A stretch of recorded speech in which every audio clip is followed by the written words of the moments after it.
Hello, Body of Messiah. Today we're going to cover the last part, the final part in the Beast and Babylonian system in COOH Lesson 6. Today I want to kind of give you an overview of these idols of past, of ancient times, and to give you a summary of how you should view them and the history that has been caused, the treachery from these two idols throughout history. And we're also going to come and cover the parts of where current, now, present day time in the book of Revelation, how these systems function, so that we won't be confused in the body of Messiah of understanding that these things are still going on today. So we'll at the end give two examples of current, well, as far as current, maybe within the last 100 years, of situations that reflect examples of these two systems still functioning in present day time. So let's begin. Now, I told you before that the whore of Babylon is directly correlated to the idol Asherah, and the beast is correlated or corresponds to the idol Baal or Baal. I interchange the terminology. You're going to hear me say Baal, and a lot of people may say Baal, but we're talking about the same idol. So when you view Asherah throughout history, one of the main things that you're going to notice about her is that she is filled with evil profits. And this is the profit like money, profits, gains from businesses, and wealth from money, profits. And also profits as far as a person being prophetic or having a gift of prophecy, evil profits. So these two systems are at work under this idol at all time. But the main thing is her greed. Okay? Her greed. She doesn't care about how profits are gained from her. When we look over here at Baal, this idol, and the way it's honored, it is only concerned about and girded up by evil prophets, those who are evil, who carry on satanic things like sorcery, witchcraft, and basically of a spiritual nature. Pretty much don't care that much about financial profits unless those financial profits uphold trying to dominate people spiritually. That's the only way. So when we look at Asherah throughout history, this idol, and how different kingdoms and stuff honored her, is that she's based off financial greed. There's no compassion of how these ill-gotten gains are obtained at all. Unapologetic and doesn't care. Just a way of obtaining money by any means necessary. So it doesn't matter what male, female, or even children at the expense suffer by these ill-gotten gains in order to profit financially, money-wise. Now, throughout history, you'll notice that for large kingdoms throughout history, big kingdoms, when they rose to the top, usually they'll have a leader, but over time, the gap between the rich and the poor gets wider and wider and wider. And the leaders at the top usually are involved in some type of treachery where they severely oppress the people. So let's say, for example, when you look at Europe, some of the kings and the queens, they will severely over time mistreat the population. And as the gap gets wider between the rich and the poor, they subject the poor population to severe oppression. It's just like what Adonai told and warned the nation of Israel in 1 Samuel chapter 8. When you go read 1 Samuel chapter 8, towards the end, latter half of that chapter, God is describing Israel, if you want to take a king to rule over you, these are the things that you're going to suffer through. So that's what usually happens. But also, as the gap gets wider and wider, and this is before the kingdom or so-called reign of this era begins to fall, this kingdom begins to fall. But we'll know throughout all these various kingdoms, within every one of them, nearly all of these kingdoms, black and brown Hebrews were severely oppressed at one point in time. So the black and brown Hebrew population is severely oppressed in order to gain more money, gain more wealth. And prime example is slavery. Slavery forced slavery, severe, treacherous, slaughterous slavery involving slave traders, always involved making money and wealth off of free labor. So, throughout the history of oppressing the people in general and the black and brown Hebrews, there's bloodshed throughout the history, throughout time. And this bloodshed from the profits, from the financial gains and profits, even when you think about the poor population when it comes to prostitution, there were temples for Asherah that was for female and male prostitution. And it didn't matter if it was for adults or children, which is very sad when you think about it. But throughout histories, there's bloodshed because of it. There are children who have been sacrificed because of it. But the main goal in her concern in this idol is that there's money gained from it. So if people place money in these temples in order to go and have these services occur. But throughout there was bloodshed because of it. Now when we look over here at Baal or Baal, the main concern about him in this idol is for people who are involved at the higher levels and know that they're engaged in these evil practices and honoring Baal or Baal, is that they're only concerned about their goal of dominating people spiritually. And you'll see from the beginning how Satan operates. When you look at Adam and Eve from the beginning, he was involved in the deception of Eve and Adam, ultimately, in order to rebel against God and to dishonor him and to lie and say, this is why God is trying to keep you from something. But basically, he wanted to flaunt his control over Adam and Eve to cause them to falter or rebel against God or sin. So throughout history, that's all he's concerned about. From the point in which he's kicked out of the kingdom of heaven because of his rebellion, it's always been his goal to try and dominate man, human, and mankind as God. He wants to be God. So you have Adam and Eve and their fall. And you'll see that when the mentality of man became so immoral and so evil that every thought of man was evil, then what did God do? He sent the great flood and kind of wiped out mankind, except for 8 people to repopulate the earth. And so Satan's still working through leaders and kings who felt that they were gods. Satan functioned through them. Prime example, Nimrod. Nimrod decided as the next world leader that he would build a Tower of Babel in order to prevent God somehow from wiping out mankind ever again. So he really felt in his mind that he was like God, because I'm pretty sure he was inhabited by Satan, that he can prevent mankind from ever being wiped out again. So to this great idea to create a Tower of Babel, but we saw how that story ended. The languages of all the people were confounded, and that was the end of that. And also, Nimrod, throughout history, when you look at Satan, he's tried to get man to continuously rebel against God, inhabit the main leader in order to try and dominate mankind. But also, when we look at the descendants of Israel, the ancient Hebrew descendants and the descendants of Israel, one thing that Nimrod found out from the beginning is that descendants of patriarch Abraham would ultimately destroy the kings of the earth. So throughout history, with people who know that they honor and worship this particular idol or Satan, there's always been this antagonism where Satan is trying to destroy and cause conflict amongst the descendants of Israel in order to try and stop God's prophetic word and his plan. See, God told Patriarch Abraham, it was prophesied over him after his birth, that he would have descendants and they would destroy the kings of the earth. And right off the top, Nimrod knew this. And when Patriarch Abraham was a baby, he tried to destroy him.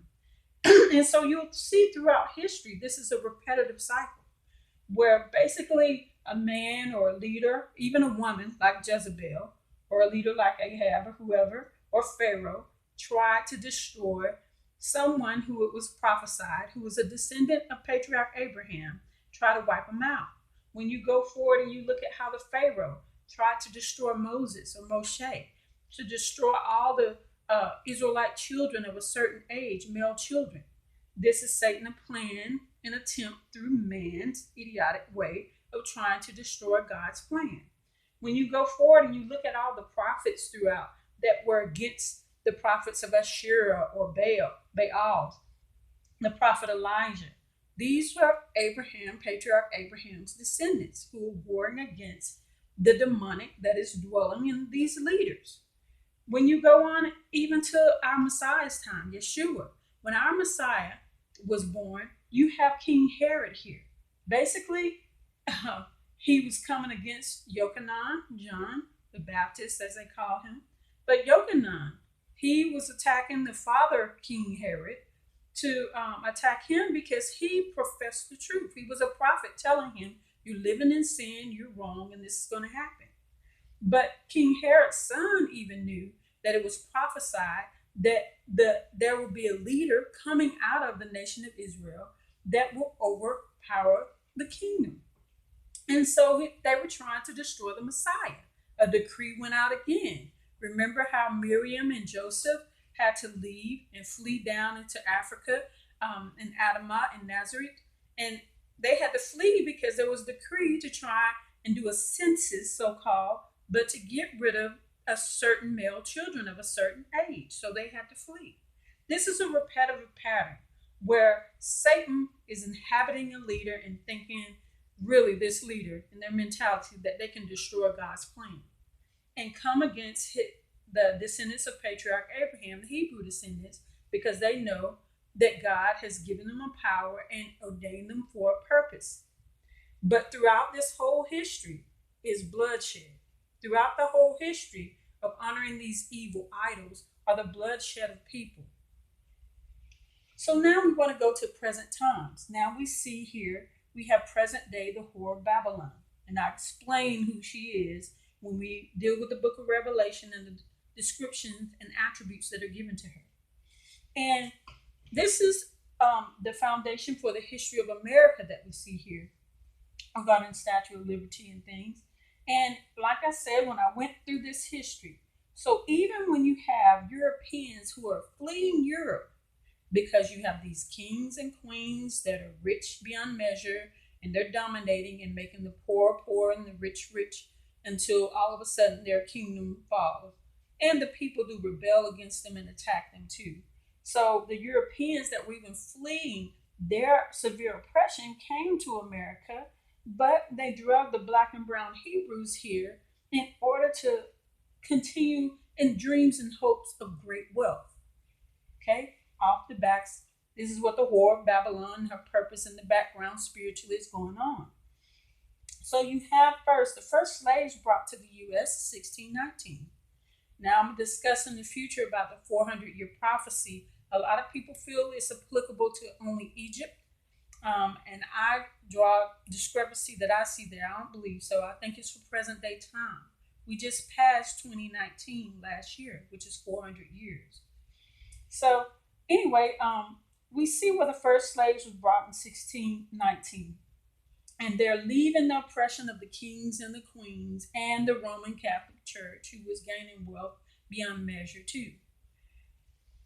So this is what's going on in the Americas and throughout the Americas, and all these Europeans that are fleeing, they're looking for great wealth, and they're also doing it because they're fleeing oppression, but at the same time, they're trying to rob the descendants of Israel of their complete humanity and dignity and livelihood, everything out of them. This was prophesied, okay? So we know this is going to happen, but this is the characteristics of the whore of Babylon. So when we go over here to the beast system, here is Satan's master plan. Literally, the beast system is a system today, a type of supercomputer. And they have various systems throughout various governments that are linking up to this system. And so here's Satan's bright idea.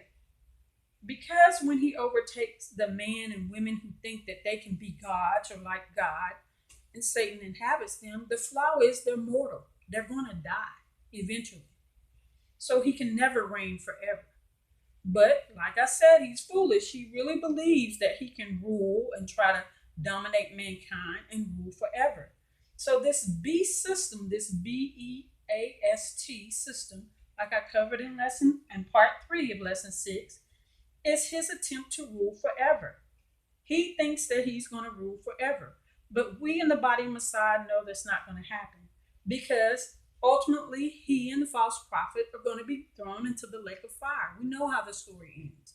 So we don't have no fear about any of this going on. We focus on the Most High. We trust him with our whole heart. And we do not follow the plans of Satan. We come against them. We speak against them. We pray against them. And we put our prayers before the Most High for him to destroy and break down any areas or stumbling blocks that any of these systems try to place before us. This is what he has placed us here to do. So I want everyone in the body of Messiah to be aware of the present day time that we're living in.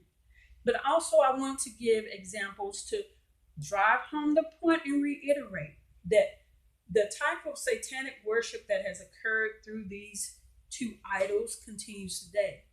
It continues through particular fraternal orders, even sororities, organizations, whether they be political or even religious. Even when you look at occult practices like the New Age, it's always at the base of New Age for them to profit financially and make money off of some secret or mysterious type, mystical, magical way, from sorcery, from trying to say things like psychics, or tapping into your what they call them things, spirit guides.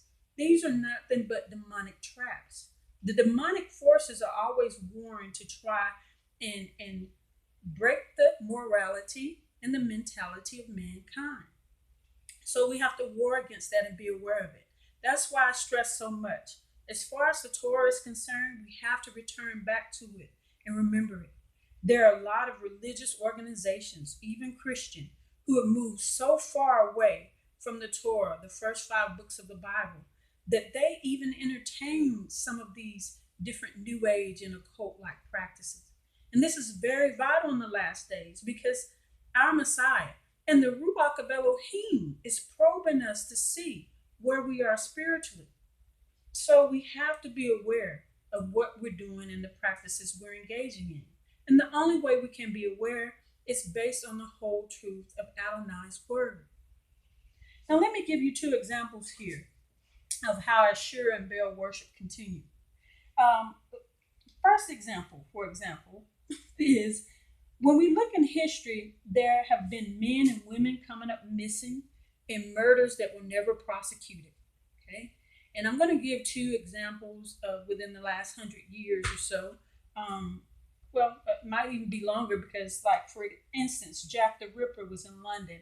I don't know how many hundreds of years ago that was. But it's been stated over and over again that this fraternal order knew who the murderer was, and it slaughtered and killed serial killer that killed many of poor women who were prostitutes on the street. And he was never prosecuted or brought to justice, because these men in the higher levels of these fraternal orders knew, and they hid it. You know, they didn't care. They had disregard for these poor women who were prostitutes. Also, when we look at the United States, for example, I want you to look up a particular crime dealing with the Black Dahlia, Dalia. Sometimes I think they put an H there or not. But look up the Black Dahlia killer. They have known, even the police, who this killer was decades ago, when it happened and when it occurred. On a show called Dr. Phil, they even covered how some of the descendants of the actual killer, and also an adopted family member, found recordings by their mother, and they knew who it was. There's an investigator that went back to research it and found that even the police officers, the police unit in LA at that time, had recordings and knew that the killer was involved in murdering women. And when they were getting close to arresting him, so-called, that he fled the country. But when they went and began to demolish his house, they found bones of many people up under his house. So you have this type of satanic worship going on. Now, I don't know why the officers back during that time didn't arrest this man, but I have a feeling because of the ties with fraternal orders. And this man who was the killer was probably also entangled in fraternal orders and the rich, that he was allowed to go free. And he went down, I think, to South or Central America. And I'm pretty sure he continued practicing his occultish ways. Now, I want to cover some of the history with the U.S. to prove to you that this satanic worship continues to go throughout history, but in different formats. So we're going to cover like some of the last 100 years here in the U.S., last 100 or 80 years or so. So when we look at how the founding fathers and all began this country, and they had certain principles that all men were created equal, it's the irony that at the same time they believed that, they were trying to devalue us and did not consider black and brown people human, fully human. We were considered just property. Many of these founding fathers were part of fraternal orders. One particular fraternal order that many of people over the decades have covered throughout Christianity have talked about is Masonry, Freemasonry. I think that's what they call it. So many of the founding fathers were Masons. And even though they broke away from Europe and broke away from the European or Britain, Great Britain, or what have you, I'm certain they continued their own fraternal organization here in Americas, because you're going to find that some of these patterns have continued. Now, when there was a dedication of the Washington Monument was in 1848. And the Washington Monument is one of the biggest obelisks in the world, one of the largest ones. And as I mentioned to you before, we discussed Messiah's body regarding Confederate monuments. I told many people to go look up an obelisk and where it comes from. Obelisks are a part of Baal worship. It represents a certain part of Baal. Okay, I'll leave it at that. But during the dedication of this obelisk, or this Washington Monument, was the current Pope at that time in 1848. Also, Abraham Lincoln was present at that time. And they also took items from George Washington's when he participated in the masonry, took some of his idols and planted them there too. So it tells you that this masonry, fraternal order or masonry, continued. Now, I'm not saying, and I've always, and I'm going to reiterate this multiple times, people at the lower levels of these fraternal orders, things like masonry, even police or what have you, a lot of them do not realize what the higher level ups are doing. They just feel it's a type of brotherhood or sisterhood they're participating in for the good. But slowly but surely, the tentacles of Satan creeps in, because even at these lower levels, they began to try and test whether or not a person is going to sacrifice their morals. Okay? But there's redemption for all. Like I said, when you look at the fact that Abraham Lincoln was there during the dedication and most likely was a Mason himself, you'll see, as I covered when we talked about how you should trust God more than your vote. In that particular lesson, I talk about how Abraham Lincoln came to terms with the Most High when the war was raging between the North and the South, and many men were dying, white men, and he felt that this was because of slavery, that God was placing judgment on America, and that was true. But he came out of the midst of this and sought after the heart of the Most High God. So he came out seeking after him, and even if he didn't want to set the slaves free, he committed to the covenant that he promised to the Most High. So when you go, if you want to look at the lesson that covers some of that in details, go look at trust God more than your vote. So that's one of the lessons I have out there. But here's what's happening through this time. After the Emancipation Proclamation, which was in 1865, a year later, you have the completion of this obelisk, the Washington Monument, and then after it was completed in 1866, from 1866 to 1950. Now, I covered this in one of the lessons prior to this that I went over, where we need to watch the signs of Baal worship and depart from it and leave it. During this period from 1866 to 1950 is where we see the Jim Crow laws, the laws that inflict segregation and still segregation of black and white people throughout Americas. And this is where we have the highest volumes of lynching by the KKK. Okay, the highest volumes of these obelisks, Confederate monuments, were raised during this time period from 1866 to 1950. All right. Now I'm going to show you from the time of ancient time, the worship of Baal, the similarities in some of the outfits of present day time to show you that this worship happened. Whenever there's Baal or Asherah worship, there's always bloodshed involved, a sacrifice of something. If it's not the prophets themselves cutting themselves like they did when you look in of the book of Kings, where Elijah had challenged the prophets of Asherah and Baal when they when they were calling on Baal and nothing happened, and they start cutting themselves because it was required for them to shed blood. So they would also shed blood throughout history. So here is a picture of an ancient monument that was revealed of Baal. Okay. Now look at the elongated helmet that he has on. It's long. Okay. Now this is of ancient times, a Syrian statue of Baal.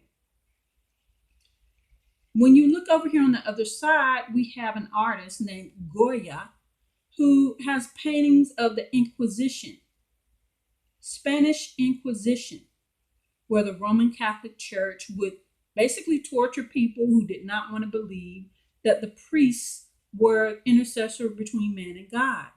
Now look at the elongated hats that they were wearing as they're causing people to suffer, and putting them to death or torturing them. Same elongated hats. You can go and look up this artist named Goya and images of the Spanish Inquisition on your own. Here's another depiction of this artist where he's showing a person that's going, I guess, to be punished or what have you, with a hat and this particular yoke on his or her neck. Okay. Now, let's look in the 1900s. Do you see who they are? And look at the elongated hats. So I'm proving to you, not only did the Ku Klux Klan get this type of outfit from ancient Roman Catholic priests, the Roman Catholic priests got it from the participating in Baal worship. Body on the side, it's just adapted and morphed into something that seemed far different, but it's really not. Each one of these groups participated in a lot of bloodshed throughout history. And the bloodshed of these innocent people in their lives was only to honor Satan, a part of Asherah and Baal worship. I want you guys to go on your own and read Revelations chapter 2, verse 12 through 29.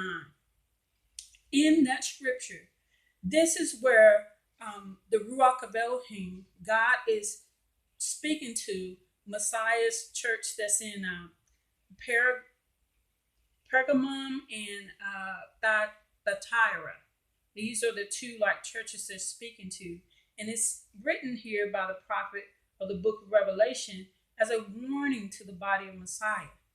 Now they're telling them how their behavior is and how our Messiah, how God is going to judge their behavior.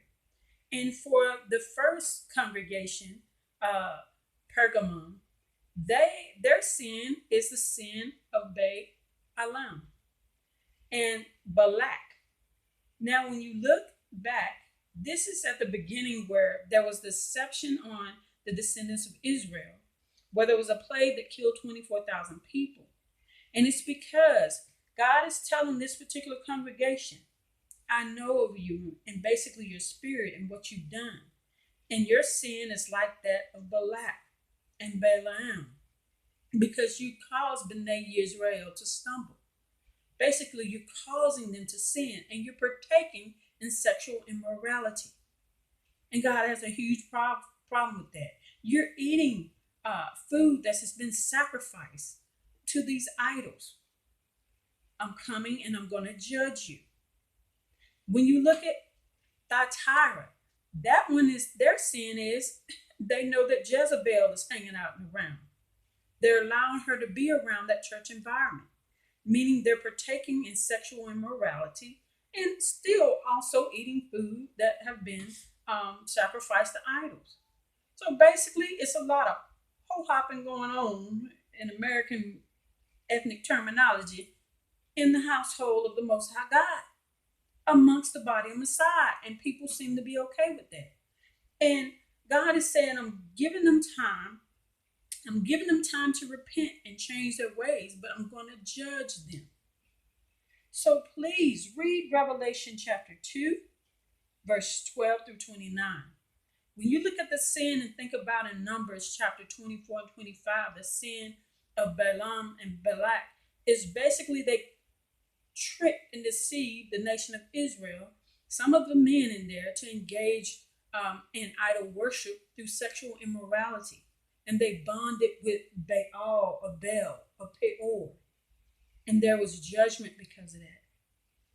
People who want to glorify some of the history of not just America, but other nations, where they have caused intentional torment and suffering just to gain financial profits, and also to subject the poor, the needy, and the fatherless and treacherous ways to a system that honors Satan, and especially for the treachery they've caused against the children of the Most High God. That is a negative spirit that has roamed throughout history, and in the body of Messiah, we have to be aware of it and not partake in it. Now, when you look at the worship of Baal and things that happen, and you see the correlation throughout history from the Roman Catholic Church, from ancient times, Egypt, Babylonian times, Persian, Greek, Roman Catholic, all the way down to the Ku Klux Klan. People, if you glorify these systems and you don't take care of the poor and the needy and the fatherless, if we don't have an equal standard of justice, this is how we spiritually fight against these systems. If you have found yourself partaking in any of these fraternal orders, even religious organizations that do not abide by the Torah, by the whole word of God, then you have to come out of her, because you're God's people. And we have to abide by him. These latter days are not going to get too much easier before our Messiah returns. But the only way it can be made comfortable is that we trust in the Most High God with all our heart. Well, body of Messiah, I've placed this out here. Make your election sure. If you're partaking in any of these systems in any way, come out of her, please, because you're God's people. Well, this is the end of part 4 of lesson 6 of COOH. I hope you enjoyed it. I hope it was eye-opening, and I hope and pray. Until next time, may Adonai Elohim cover you and your family and shower you with his shalom peace. Goodbye.